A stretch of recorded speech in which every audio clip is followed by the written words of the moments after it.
Today we have the 2023 BMW M2 Coupe, a small playful package with a ton of fun and power.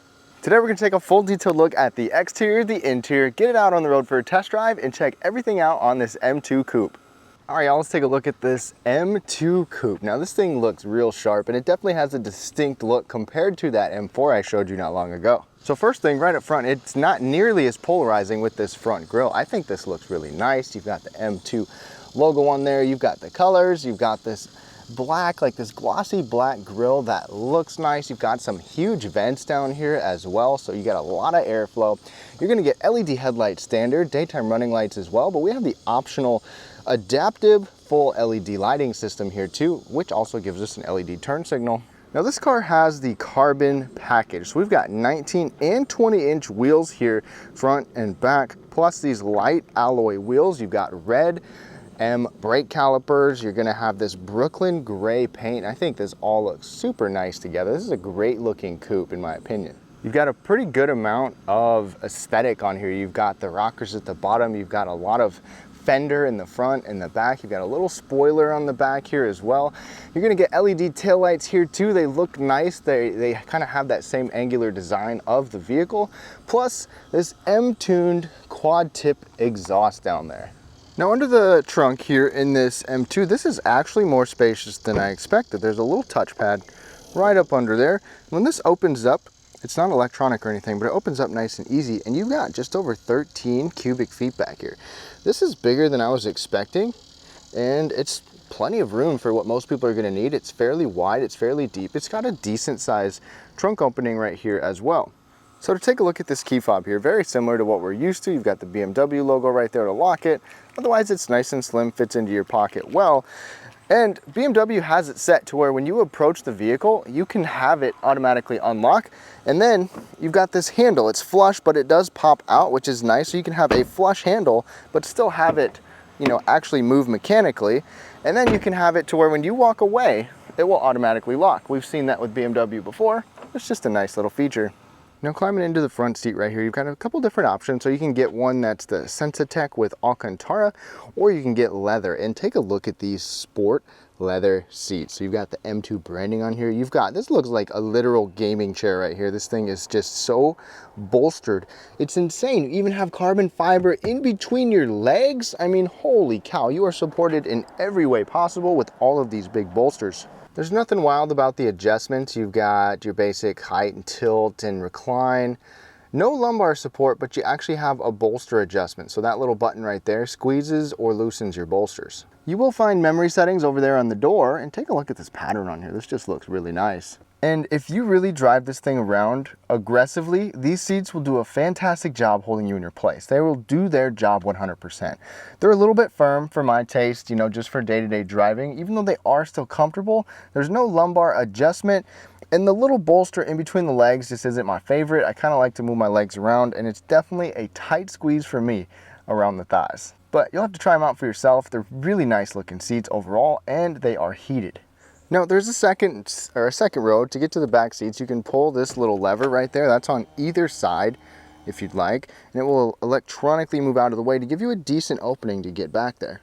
And I'm 5'9". This seat is about where I like to sit, and I can't sit here. My legs are in the back of it, and this is just carbon fiber. So I mean, these seats are not comfortable to have your knees up against. But for kids back here, smaller adults, it's a decent place. You've got this little center area right here. You even have your own climate control. So you got 3-zone climate control. So this back seat is not just a throwaway back seat. You still have nice seats back here. You've got your speakers, little armrest too. And this center can pass through from the trunk. So you can kind of use this as an extra little armrest if you'd like. But not only do my legs not fit, my head also does not fit, so you're probably going to need to be around 5 foot or less to fit back here comfortably. Now hopping inside of this M2, I already showed you that door, which looks very nice. You've got nice materials on there. It is soft, a good armrest, and because you have a manual transmission, you definitely want to have a good bottle holder, and it can even kind of accommodate my huge drink. Lighting controls are just to the left. Everything's going to be pretty darn familiar in here. And I apologize, I am sweating on everything. The heat index is about 116. But let's go ahead and start it up. Push button start right there. There we go. The steering wheel is leather wrapped. It's a comfortable wheel to hold on to. You have customizable M settings, so you can go into your screen and customize each of these, so you have a very quick like sport mode or whatever kind of drive modes you want to have integrated on there. You can do that. You even have carbon fiber on here with our carbon package. We've got carbon fiber all over the place. You saw it on the seats. You can see it up there on the dash. This is just a really nice interior, and look at this massive one single curved screen. You have differences here. You've got about a foot diagonal screen there and about a 15-inch screen over here. And in addition to that, you even get a head-up display up there too. You use your steering wheel to scroll through all this information to see all kinds of different things on here. Whatever you want, you can have on here. You also have rain sensing windshield wipers on that stock over there. And then when we get over here, we've got this 15-inch screen. It is large. It is a touch screen, but you can also control it without touching it by using the command controller. And you've got wireless Apple CarPlay, wireless Android Auto. You've got a ton of different apps and like settings and things that you can control in here as well. The wireless Apple CarPlay takes up this screen. This looks very nice on here as well. Just a nice wide layout. The one thing I'm not a huge fan of is the fact that the controls, like the climate controls, are exclusively touchscreen. So a lot of times you'll probably have it in automatic, but because it's just so hot, I took it out of the automatic programming and I'm manually doing it, and you have to dig into the screen. Same thing goes if you want to turn on your heated seats. There's just things that are becoming more touch screen reliant that used to be physical controls. I wish that they still were. But for the most part, I think most of you are going to enjoy this screen and its functionality. It just works pretty nice. Then you've got your big home menu here. It's where you can go from your map all the way over to weather and stuff like that. All kinds of things like you can see on your information display.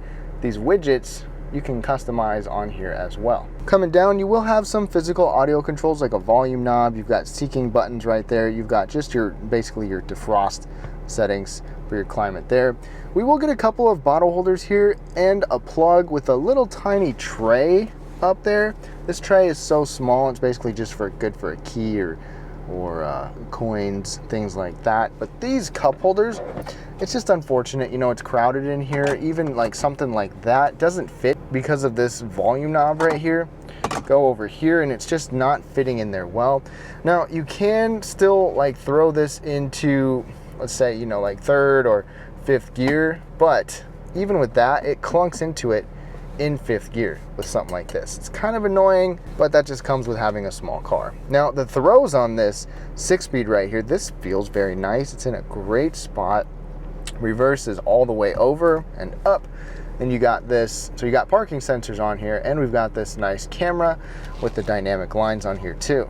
But throws are nice and short, feels great. I mean, driving this it's actually a really, I mean, you'd expect this, but it's just a really, really smooth overall transmission. The pedals down there, you've got a good dead pedal as well. This one's got, so it's got a good kind of shallow bite point to where you don't have a huge amount of foot motion. Parking sensor controls, auto start, stop button, your on button. You can go to your settings in here quickly, your M modes. We'll go through that in the test drive, and even your sound control for your exhaust, you can turn that off or on. But if I hit the M mode button, check it out. We've got road, sport, track. We'll go through some things. And if I hit my M2 button, it'll show me on there, but the way it is set up right now is to be in basically an advanced sport mode. Electronic parking brake back here. Then this is our controller with the shortcuts for our big center display. This armrest is pretty soft right here. Open this up, you've got a USB-C port in there, a light in here, and it's actually bigger than I expected. BMW also gives us an a soft opening and lockable glove box. Automatic dimming rearview mirror right here. No sunroof in this model. Take a look at these lights. So the lights themselves look massive. If you just turn on an individual little light, it's not so harsh. But then if you have all the lights come on, these things are big and bright and light up this interior.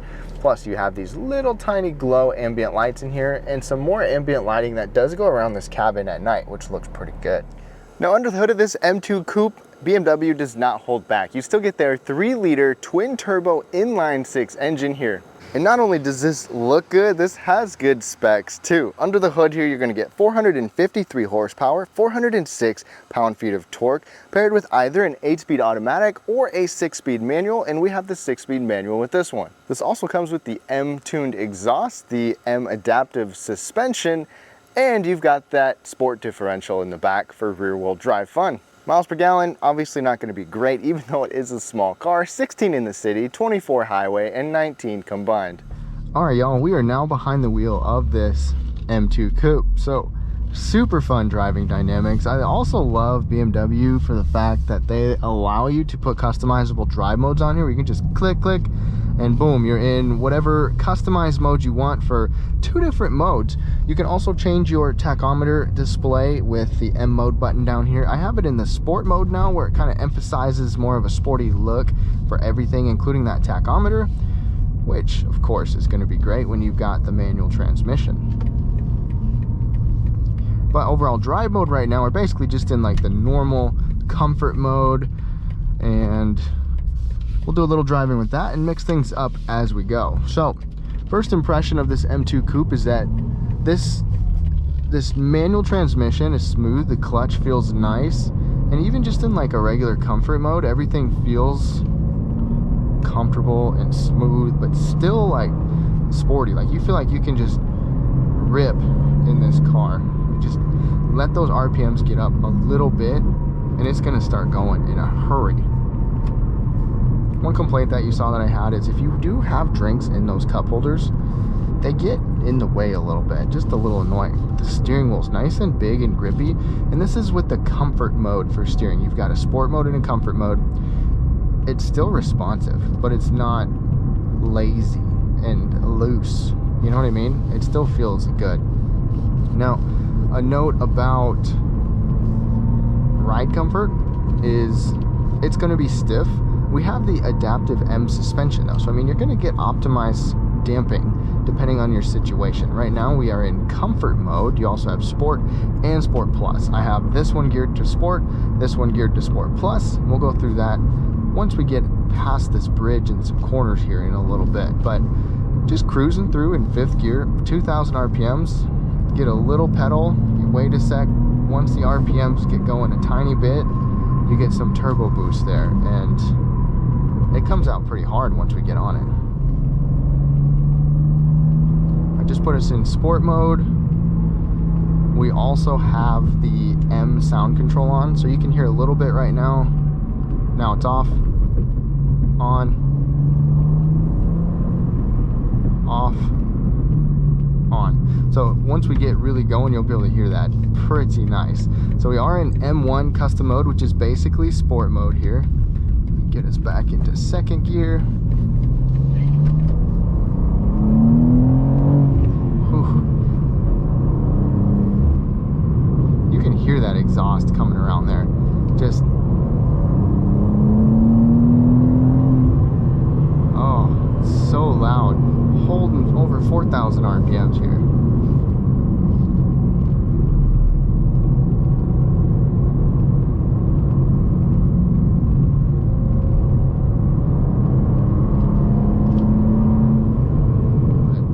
Listen to the sound of the car. You got a lot of road noise in here too, and I apologize for that, but this hugs the corners so well, and this exhaust sounds great as well. The interior sound control still sounds nice too. I'm gonna turn that off. So it's off. Now it's on.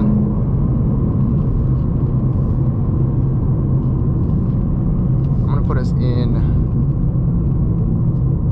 M2, which is like Sport Plus. So everything's pretty much to the max on all of the things that we can do.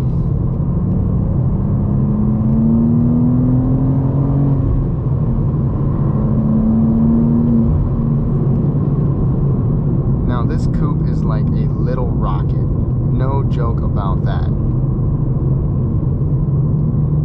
So you can even have this set, it's called gear assist, to where you can have it rev match for you if you'd like as well.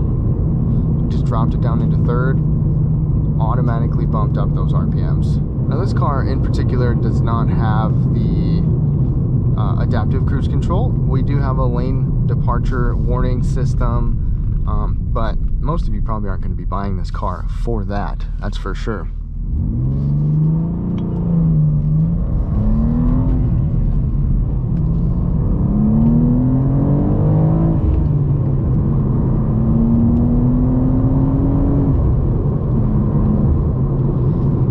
You can see the head-up display, but that head-up display is so big and easy to see when you have it in the sport view mode, and it's fantastic. You don't have to ever really look down here because that is right in line with where you want to see. You can see your RPMs, you can see your speed, you can see your gear.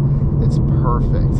Now, in terms of day-to-day driving in here, I like how this is a touchscreen. It's a huge screen, but we also have this controller knob down here, which works well. You can have different views on there. You can control that with your steering wheel. The head-up display is fantastic. The ergonomics, as far as like where your cup holders go, any storage is not very good.